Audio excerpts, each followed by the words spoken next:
40 yil. Bir inson uchun mehnat faoliyatini amalga oshirishda bu juda ko'p vaqt. Ammo chinakam kasb fidoyisi jonkuyar ustoz Shukrali Mamatqulov singari insonlarga bu muddat sharaf va burchni anglatadi. Vaqt bu ayovsiz narsa desa ham bo'lar ekan, ancha mehnatimiz singan mana shu joylarga.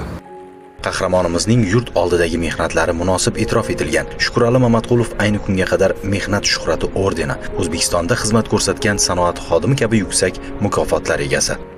Birinchi ishga kelganimda men bu yerda navbatchi elektromontorlikdan ish boshlagandim.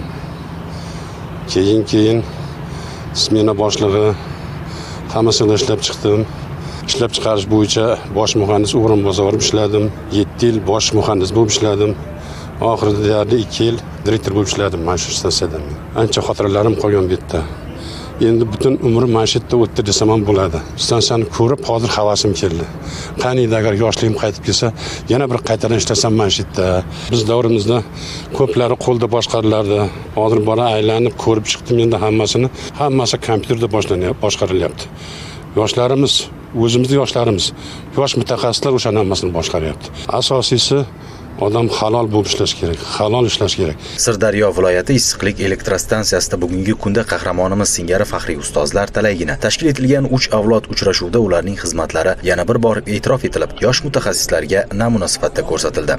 Tadbir avvalda mehmonlar stansiya tarixi, uning zalvorli yillarga bag'ishlangan muzey faoliyati va ishlab chiqarish jarayonlari bilan yaqindan tanishdi. Esda qolgan xotiralar, ishda kechgan qiyinchiliklar haqida faxriy ustozlarning fikrlari yosh energetiklar uchun ayniqsa hayotiy va qiziqarli bo'ldi. Bu yoshlarimizga bugungi kunda kelgan ustozlarimiz shu korxonani tamal toshi qo'yilgandan boshlab shu bugungi kungacha bo'layotgan jarayonlar hamda boshqa fikrlarni yoshlarga bildirib, tarixda bo'layotgan voqealarni so'zlab bergani bugungi kundagi yoshlarimizga berilayotgan imkoniyatlarni qay darajada yetib kelganligi yoki bo'lmasa o'sha yoshlarimiz o'sha narsaga qadriga yetishi bo'yicha ko'pgina fikrlarni yoki xulosalarni chiqarsa bo'ladigan fikrlarni aytdi-da.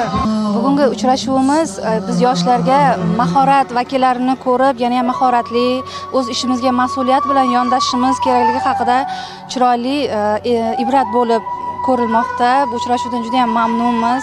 Bunaqa uchrashuvlar ko'p va tez-tez bo'lib turishini xohlardik. Chunki yosh vakillar ustozlardan ko'p narsalar o'rganishimiz kerakligini anglab yetmoqdamiz.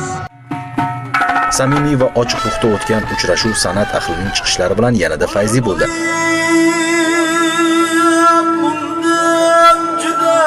Tadbir so'ngida Issiqlik elektrostansiyasida uzoq yillar samarali mehnat qilgan faxriy ustozlarga minnatdorchilik bildirildi. O'ktam Usmonov, Aydos Ermikbayev, Abdulloh Sultonxo'jayev, Zamon informatsion tahliliy dasturi uchun.